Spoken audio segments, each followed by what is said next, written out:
Where na you daw? Hinahanap ka. Pagkata pagkatapos mong mag-vlog, 'no, i-comment niyo nga ulit sa'kin diyan kung ano yung nakakalimutan ko lagi, eh. 'Pag English po mga kababayan lagi nating nakakalimutan, eh. Yung myth, ganito kasi yan. Si Deo Macalma, pinakinggan ko, eh. Sinabi niya, totoo, yung may nag-walk out.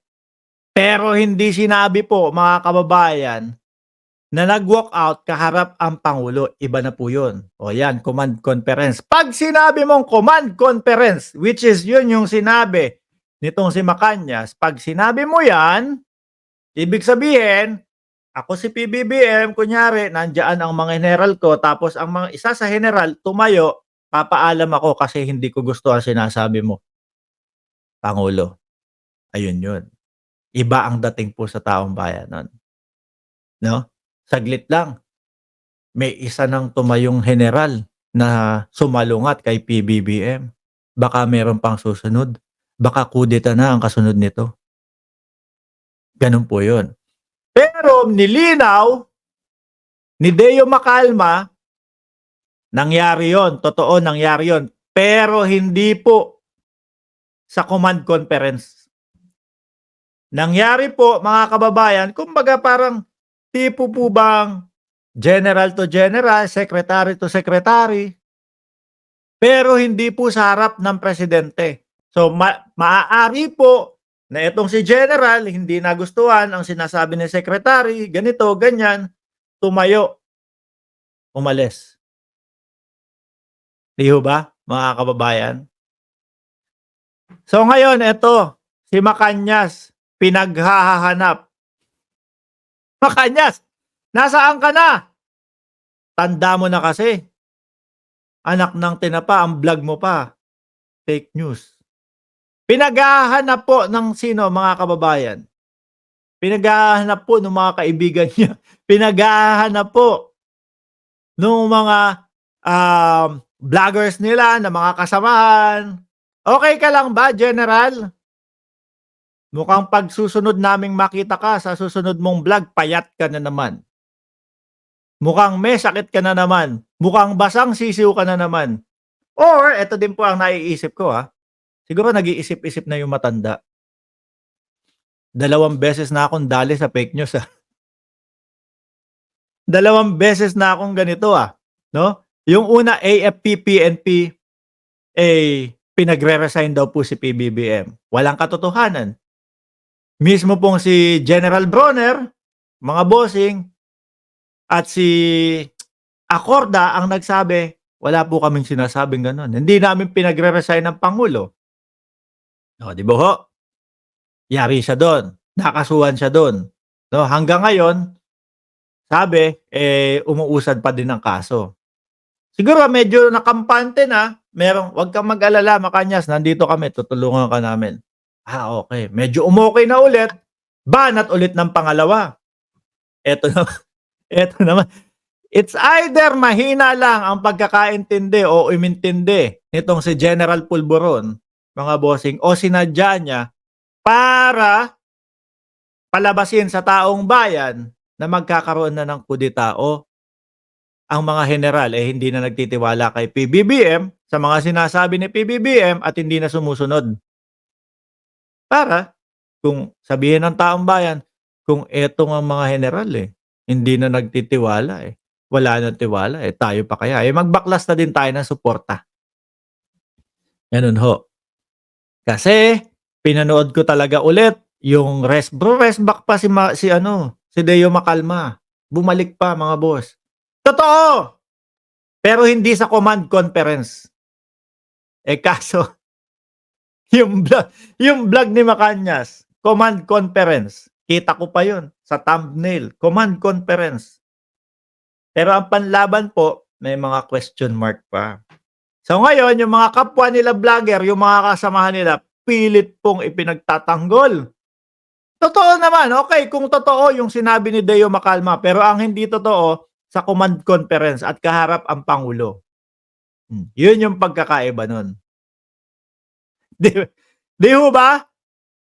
General, Where na you? Hanap ka nila. Okay ka pa ba? Iniisip ko, isa sa iniisip ko na positibong naiisip ko, siguro, nag-iisip-isip yung matanda, tigilan ko na kaya tigilan ko na kaya ito. Lumalaki yung mga apo ko, 'no, yung mga anak ko, tapos pagka medyo talagang nakapag-isip na sila, naisip-isip nila, mababasa yung mga lumang balita, si lolo,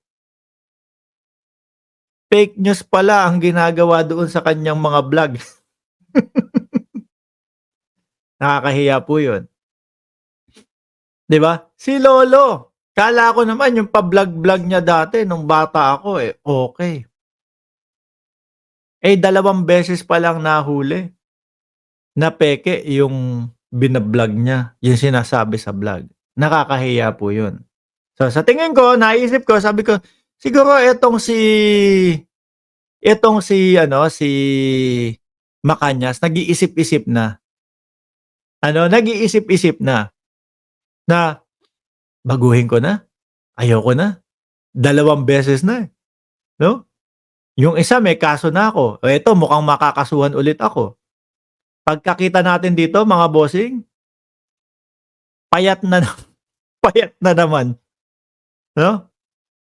General, hanggang kailan ka hindi magba-vlog? Ako naniniwala po ako babalik po 'yan, 'no?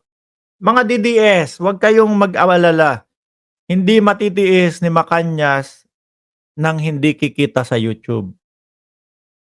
Hindi niyan matitiis na ilang dollars yung mawawala sa kanya. Daming trigger na DDS sa vlog natin. Nasaan nga ba si Macañas? Ilabas niyo. Hindi yung kagaya, Ensaymada Vlogging. Wala naman ako sa Pilipinas. Paano niyo nasabing yung mga vloggers niyo nga OTAP Vlogging. Sige kami, okay, Ensaymada Vlogging kami. Yung mga ano niyo, mga vloggers ninyo, OTAP Vlogging. Kulang na lang sabihin ni Kibuloy, kayo tulungan niyo ako. Total eto ang dami kaso. Ang dami kong babayaran sa lawyer, magtinda na din kayo ng OTAP. Paano paano yung mga OTAP vlogger ninyo, kung ano-ano na lang ang sinasabi, hindi na nakakatulong kay Kibuloy. Magtinda na lang ng OTAP. At take note, bagay naman yung mga itsura nila. 'Di ba? Huwag niyong itanggi yan. Huwag niyong itanggi yan. Si General Macañas, kung hindi ito magtitinda ng OTAP, magba-vlog pa din ito, 'no? Tuloy lang sa pagba-vlog yan. Sabi ni Philip Villasencio, "Good evening Sir Mark, totoo nga nag-walk out kasi tapos na ang program, umuwi na silang lahat." Totoo, sabihin na nating totoo yung nag-walk out. Pero nilinaw po mismo nung broadcaster na si Deo Macalma, mga bossing, na hindi command conference, mga kababayan. Hindi kaharap ang Pangulo. Kaso sa vlog ni Pulboron, ni General Pulboron, command conference daw po, mga kababayan. Malayo po ang pagkakaiba nun. Sa command conference, nandyan ang Pangulo. Doon sa sinabi ni Deo Macalma, wala doon. Kaya wag niyong sisihin si Deo Macalma. Mga DDS, tinuturo si Deo Macalma. Bakit hindi si Deo Macalma? Ganito, ganyan. Wala siyang sinabing command conference. Si Pulboron ang nagsabi ng command conference.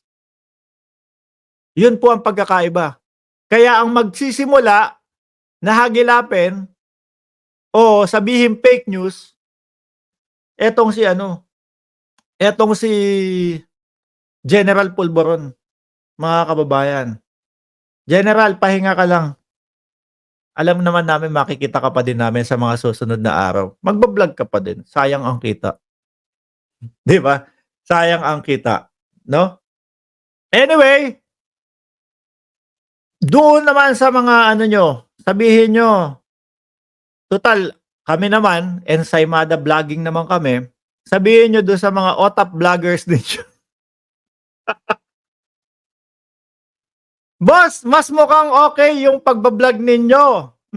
O mas mukhang okay kung sasabayan ninyo ng pagtitinda ng OTAP ni Kibuloy sa kalsada habang kayo ay nagsasalita. Kinakausap niyo yung mga binebentahan ninyo ng OTAP.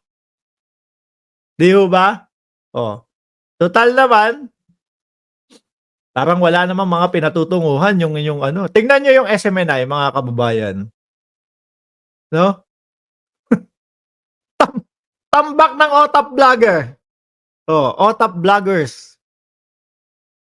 Una meron silang, um, sino ba? Mike Abe. Napakagaling po. Napakagaling komentarista, napakagaling maging, newscaster, news anchor. Oh, dahil ayaw magpasakop doon sa pagiging diktador ni Kibuloy, walk out, alis, 'di ba? Hindi niya iisipin yung saswelduhin niya kay Kibuloy. Sino na lang po ba mga kababayan ang magiging proud na maging kasali diyan sa ano, SMNI? Wala. Kaya sasabihin ng iba, "Oh, nag-iiyakan kasi ganito, nandito kami sa SM." Wala, 'no? Mapabilang ka doon sa mga nagbabalita ng walang katotohanan at puro paikot lang. Mapabilang ka sa grupo ni Roque, ni Badoy, at sino pa? Oh, ni Eric. Nakakahiya, mga bossing. Dehens na lang, 'wag na lang. Ang ayos-ayos nung Mike Abe nila dati, oh, kailangan, eh, sundin si Kibuloy sa mga bawat, sasabihin niya doon sa mikropono niya, 'di ho ba? Si Rokansaki, shoutout sa'yo. Ano po nauwi ngayon mga bossing? Mga OTAP vloggers. Muli po, ako yung magpapaalam na may natutunan naman kayong salita, mga OTAP vloggers, ha. Maraming salamat po and God bless po sa ating lahat. Paki-like po ang video at ang ating mga content na ginagawa. Maraming salamat. Ingat po tayong lahat. Mga OTAP vloggers, hi sa inyo.